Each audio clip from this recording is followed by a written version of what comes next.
After your brother died, you didn't have to bother with me. I'd fucked up again until every bridge should have been in flames.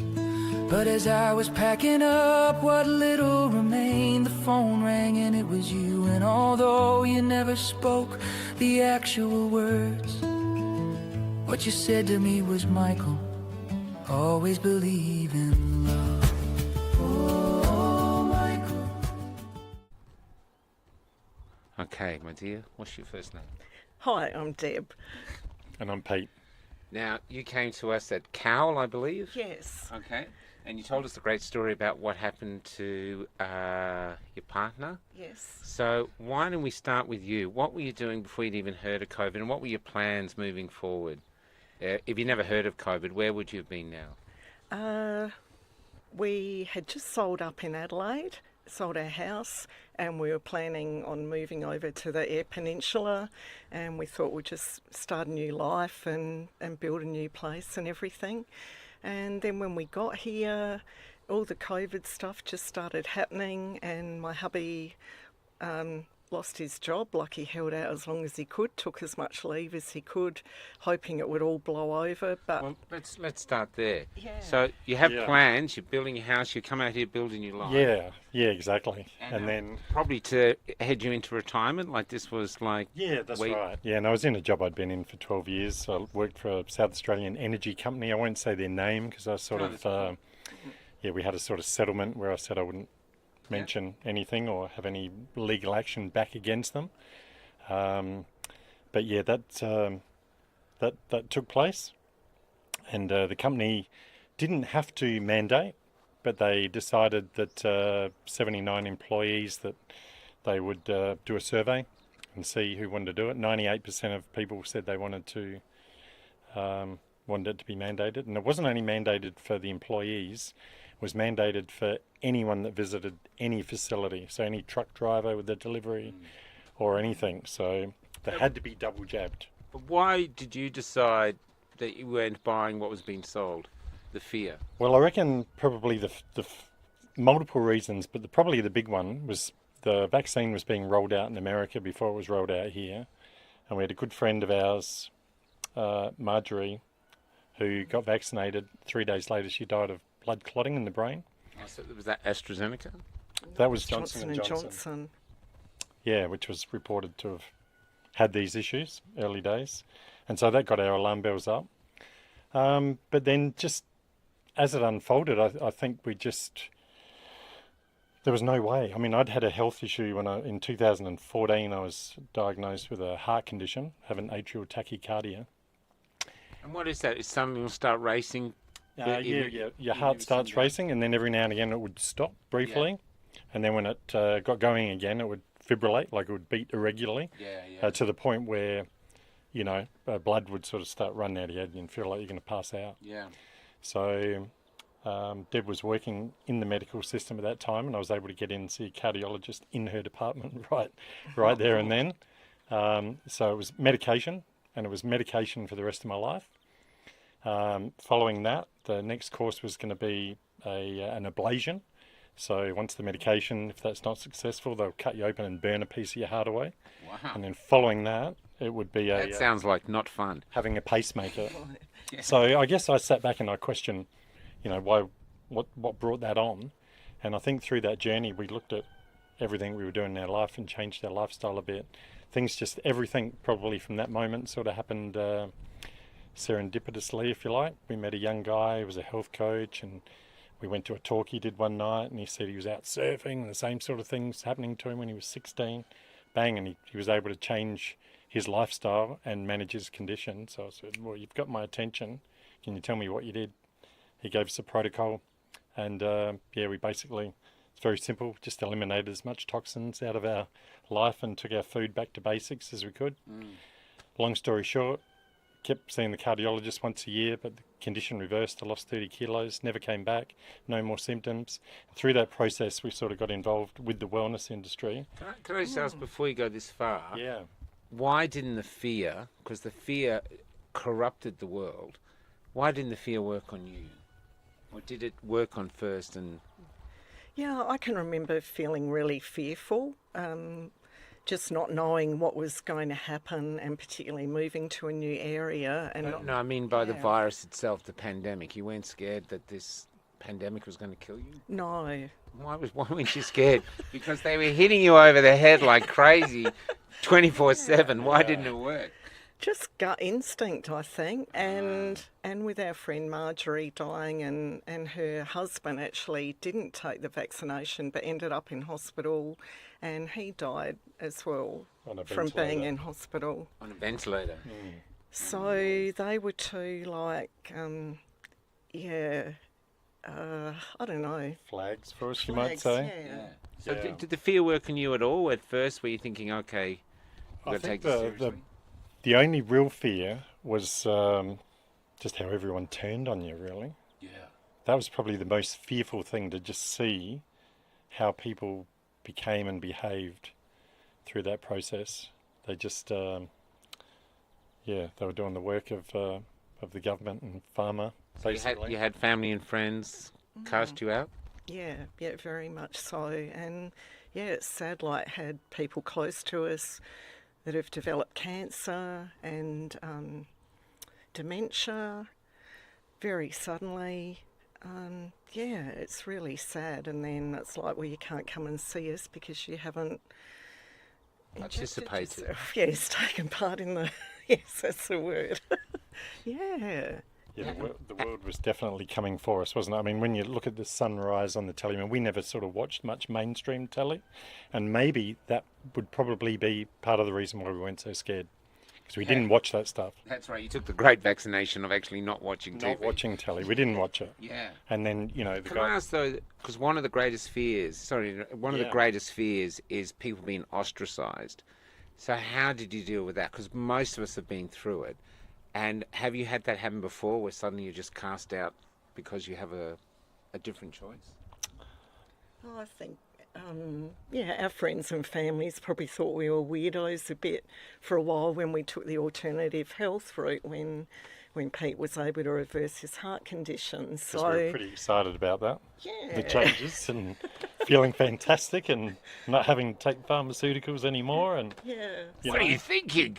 and we just met so many people through that journey that, you know, we're just reversing diabetes and Yeah. all sorts of conditions. There was, we went to a wellness event in New Zealand where there was a couple where her husband suffered very badly from Parkinson's, continually shaking. We did a breathing session with a Wim Hof instructor that came with us, and for the first time in years, he stopped shaking right in that moment. So all we did was just a breathing technique, which was able to calm everything down in his system. So I'm not sure how that, you know, went following through, but yeah, our body's too amazing, and I think the medical industry and everyone is just quite arrogant to think that they can do a better job than what we've been given. Yeah. Like, you know, when we get hit by a bus, we might need our bones realigned, Yes. but the hospital doesn't do our healing. We do the healing, Yeah. you know, and that happens. Well, in the pandemic, the government didn't offer you to suggest you take vitamin C or get any sun or get any fresh air or Yeah. eat well. It was just take this jab. Yeah. But did you know when you took the journey to looking after your own health, the responsibility of your own health, that in our community now you literally were becoming heretics? Yeah, That's well, I the guess, truth. yeah. Well, I think, you know, through the whole course of what went down, I think what you realise is that people never really probably grew up. There's probably a lot of people that are just still children, and they're looking for someone else to look after them. Yes. They're wanting to farm everything out. I saw that through health, really, is that everyone's sort of, oh, you know, it's out of my hands now. It's with the doctor. I've got the cancer, and I'll just have to do whatever he says. You know, I'll have to take the chemotherapy or whatever. And well, maybe not. Yeah. You know, maybe not. Yeah. Is that your thoughts as well? Yeah, absolutely. Yeah. And I think just the way everything was rushed through so quickly, because in previous roles when I worked in medical administration, I'd be responsible for typing up research grant applications. And They went on for like years. They had to go through human ethics committees, animal ethics committees. They'd get knocked back for whatever and whatever. And then suddenly, here comes this amazing vaccine. And wow, it's come through in a couple of months. I was blown away. I just could not believe it. I thought if people lost their brains, like, yeah. And did you lose your job as well because of this? Did you have to leave your job? I was actually lucky. I was made redundant about a month before it happened. So Yeah. Well, that's good. Did you get a payout? yeah, I did, thankfully. Oh, so that helped. Yeah. Yeah. Okay. Yeah. Well, let's get to your job. So you're in this job. Yeah. You've been there for 12 years. Worked very remotely in outback, sort of South Australia. So, you know. Well trained in your job. Yeah, we'll train. Yeah, And 12 years. did they have any issues with you before? Were they constantly complaining about you? No complaints at all No whatsoever. complaints? So you're a good, solid employee. Yes, probably right up until the time we were having the group meetings with the board members and all the staff, and you know, obviously the reason that the company decided to do it was for health and safety reasons. It was in their interest. You know, they had an obligation to look after the safety of the workforce. But taking a vaccine is just way beyond their scope of responsibility. It's not Yes, like of course. I did a 2-week on, 2-week off gig, so it's not like at the end of 2 weeks I could hang my vaccine up, put on the hook and go home and put it back on when I got back to work. Yeah. This was a lifetime thing. Yeah, because it agreed. And it was interesting that they were, they sort of said through the process, no, we're not coercing you, or there's no, you know, no obligation to take the vaccine. But basically, if you don't take it, you won't have a job. Now, when did you find out you weren't getting a job? And did you approach them with evidence and stuff? Most people did. Yeah, I did. And did they listen at all? Yeah, they listened, but I think the decision was already made. They were just on a different channel whatsoever. But they were pretty. And so, did you quit, or did they actually fire you? No, they had to fire me. So during that process, a lot of the young people that worked for the company, and there was a couple of people that worked in HR. They could see what was coming. Yeah. And they got out early. They weren't going to raise a fuss. They just left. And you know, at this stage of my career, I wasn't going to do that because I just felt that the whole thing was wrong. So you were going to go out swinging. Well, I was going to get. I needed it in writing. Yeah. Why I was being sacked. And I was sacked because I couldn't follow policy, and it was a policy they introduced while I was on annual leave, that everyone has to be double jabbed with Pfizer. So it wasn't a policy you signed up to when you did the job? Policy I signed up to. No, at all. Just before we go on to what happened there, lots of couples have broken apart because of decisions made. Why did you decide to stay with this fella after he lost his job? Well, he's actually my hero for standing up. I heard him on phone calls, and he was just really getting devastated through all of this that was happening there with his workmates, like saying things to him, you know, that it was going to affect them if he didn't go down that track. And we had a conversation, and I just said, you need to get out of there, because I just thought he was mentally going to end up in a really bad place. And and when he came home, I just remember that day with a sign saying, "Welcome home, Pete," and just went up to him and just said, "Yeah, you're my hero." That's really sweet. So they were going over the philosophy that they're going to drown because you're not wearing a life jacket. Yeah, and we. I think it's pretty common knowledge now that we see that Pfizer's admitted themselves they never tested it for transmission. It had no protection whatsoever. So, and it was a therapy at best, which meant that there was no course for an emergency use authority on that. And so here we are, how many years later? 5, heading on 6 years later, and no one's been held accountable. There's still you can still wander into the chemist and get your, I don't know what booster. They advertise it. I remember, speaking to my work colleagues, said, "Oh, you're going to have a booster, and maybe a couple more." "Oh, no, you're a conspiracy theorist. You're making stuff up." And yeah, I got to say, it was just like we're on a different planet. And then, Can I ask though? So you got sacked. So you decided to take them to court. Now the courts were very prejudiced against people who didn't take the jab. So that's an interesting story. Yeah, well, I did try all sorts of courses that were available. I didn't go as far as court, but we took it to the Fair Work Commission, and Fair Work Australia did put a case. So I was more inclined to put that on record, really, to say that it was myself versus the company, why the dismissal was seemed unfair. And of course, it was denied because We know from Danny, another guy, worked on the rescue helicopters, Yep. and he took it to Fair Work, and the magistrate told him, "We haven't let any case win. No. There's been 500, they've all lost." Yeah. See, it was stacked against you. Yeah, that's right. But the company decided that they would settle, so they settled on a sort of like a nominal amount. But by the time I gave the government their cut, there was a couple of weeks' wages. So the government took the cut. Well, that's right. So the They, government, they got government you, wins. they sacked you, and then... Beautiful for the government. They just got money for jam right there. Oh my God. But Now, just to go back here though, so not only has he lost his job, you've been ostracised, and I'm going to hear with you, but this money you had saved up to buy a property here, this is what you had to live on. Yeah, yep. So for a whole year we had no income. And it's just meant that we're still living in our caravan after 5 years. We've started building, but the prices of everything have gone up so much that, it's just, I don't know, some days I'm out there hanging out the washing thinking, wow, I'm at this age and I'm still living like a hippie, But then I'm thinking, well, we're alive and we're healthy and I don't regret anything. I'm glad that we've stood up. I've got great nephews and nieces and, I feel like we needed to do this for them. It's not for us. Like, we'll probably be off this planet by the time it all sort of turns even worse or whatever happens. But yeah, I just want to look them in the eye every time I see them and give them a cuddle and know that we stood up for them.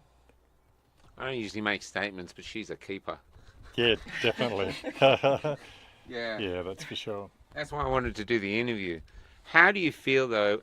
You've worked hard most of your life. I'd say you probably haven't been to prison. You probably paid your taxes. You've been a decent working class man. Yep. How do you feel how they've treated you now? Well, I guess I don't know. I've sort of, grew up through the 80s. The 80s were pretty good from those that lived through that. And I think we all had a great time. But then maybe we should have just been paying attention to what was going on. Because I think a lot of what happens is smoke and mirrors, while you look at the left hand, look over here. Meanwhile, you're looking over there and there's something sideways going on the other way. And I think wherever money's involved, like large sums of money, and the government is more like a corporation now rather than serving the people anymore. I think they're just working in with corporations, really. And the other thing we're facing at the moment is to bring in these hate speech laws, which, let's be honest, are aimed at people like you. So what are your thoughts on those? Well, I think they sort of seem to come on pretty quick. It's just so 1984, if you've ever read that book. Oh, yeah. That, there was the Ministry of Truth, the guys in there just crossing things out and, changing. And I think that's just happened all through history, really. And I think, I don't know, I guess this time, because everything was sort of internet-based, they were pretty quick to censor people. And I think that was something that also made us pay attention very quickly too, especially your story. When we saw that, the picture that's on your bus with that black vehicle that showed up that day and was firing rubber bullets and whatever else on the peaceful protesters at the shrine in Melbourne. I'm turning the news and it's completely different. There's two different worlds there. Yeah. And, I speak to people, that are watching the telly and I'm there, well, how about that siege in Melbourne? No, didn't happen. So there were just two realities going on. Yeah. Even though we've got video evidence, we can show you. Video evidence. Yeah. Yeah. Can I ask you, this last few years, I tell people say it's been in a journey, but it's more than a journey, it's an odyssey. We've really had to reach strengths that we didn't know we had. How have you changed in the last 5 years? How has it changed you for the better or the worse? For the better, I'd say. Yeah, a lot stronger. I've woken up a lot to so many things that I just believed were true over most of my life, and suddenly I'm like, wow. And just meeting people that we would never have met before had this not happened. So if there's one good thing that's come out of it, it's meeting people like yourself and Curl and other friends and the community that it's creating. It just gives me hope for the future. And yourself, how have you changed the last few years?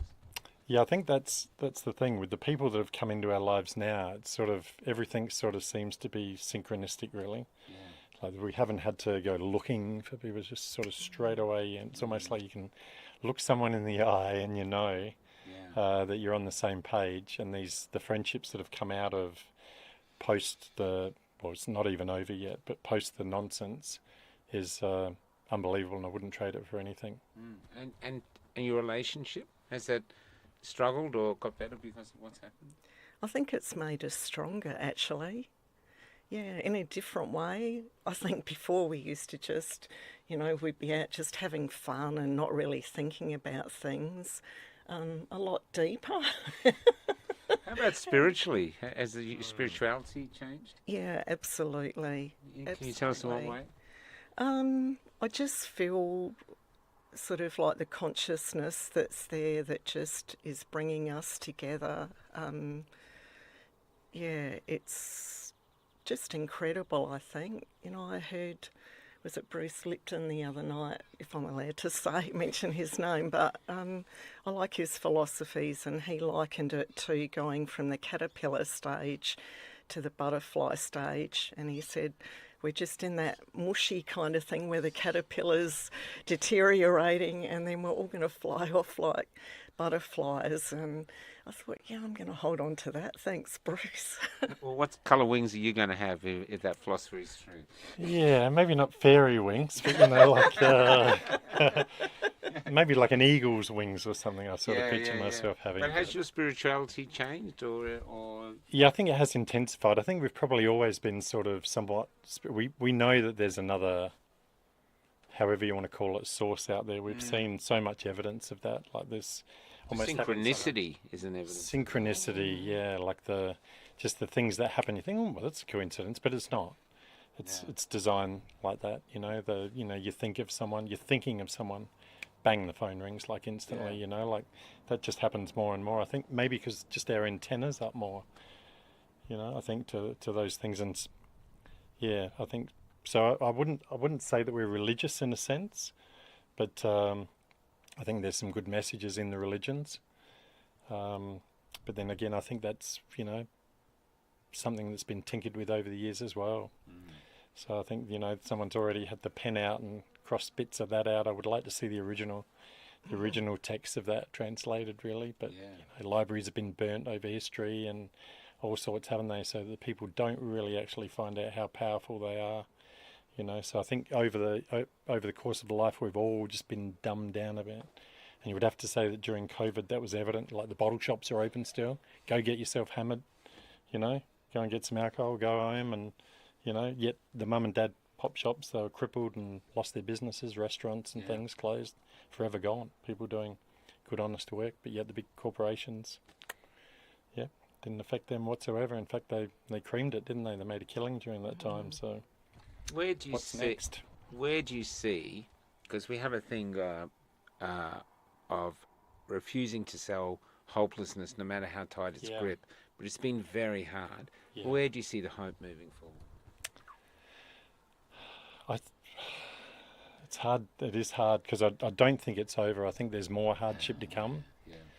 And I think people have to be prepared for it and look over their shoulder and not be asleep at the wheel. But yeah, I see it in people that we meet. I mean, we meet so many young people that show us signs of promise, really. Like they've homeschooled their kids now, and some of them were homeschooled themselves, and you think, like, wow. So the more people can pull out of all the systems, really, and create new systems, really, because I think all the old ones are past their use by date. to tell you the truth. And I mean, you know, obviously we can see that the financial system, they're trying to push for a digital currency. Well, you know, that's not going to be great when the power goes out and you need to go get the food from the supermarket and your phone doesn't work to tap it, your card doesn't work. I mean, yeah, there's a big problem right there waiting to happen unless we've got other forms of payment. But I think the hope's in that there are a huge group of people out there that are building new lives and collaborating together. And would you like to add to that? Yeah, I think by localising things rather than globalising things that's my dream. Yeah. That I would love to see, in my lifetime. And like we've got friends that are regenerative farmers, and that really gives me hope too. You know, they're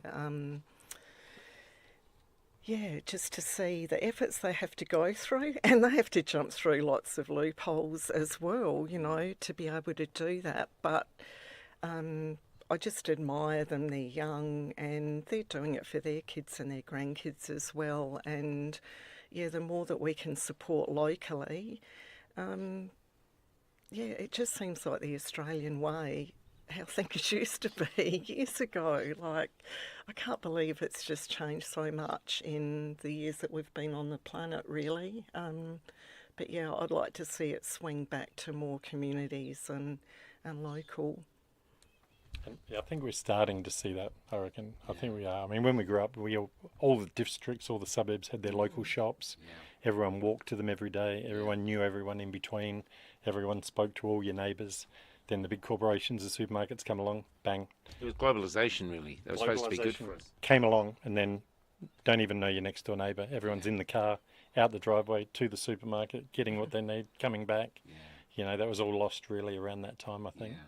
So you two can remember a better time. Because we're like walking museums, I hate to say it. Very much. Yeah. Is there anything else you'd like to add? I'd just like to really thank you for... No, that's all right. Yeah. No, this is your interview. Well, just for giving people the opportunity. Yeah. Well, I'd like to thank both of you for doing a beautiful interview. When you talked to me, I was thinking, I hope he says yes. And because she said he's a hero, and I said, oh my God, I want to meet this guy. And I want to do this couple. So thank you for being both of you. Thank you for being so strong. I think it's going to spread a lot of hope. No, thanks. Thank you. Yeah, thank you very much, Thanks, Michael. Yeah. I watch you walk down my streets together, you in the front of your man lost in your boy. You're speaking a language of pausing across the road or sorting the shopping items each will carry home. And although you have never noticed me, I can hear you both whispering, and you are whispering to me, Michael. Oh, Michael. Oh, Michael. Oh, Michael. Always believe in love. You were singing on the stage with your sisters, dancing to some rainbow fairy tale. Your voices were all small and out of time. Still we pressed record and held up our candle phones, for despite the flames of our burning world, we could all hear the angels singing. Oh, Michael. Oh, Michael. Oh, Michael. Oh, Michael. Oh, Michael. Oh, Michael. Oh, Michael. Always believe in love.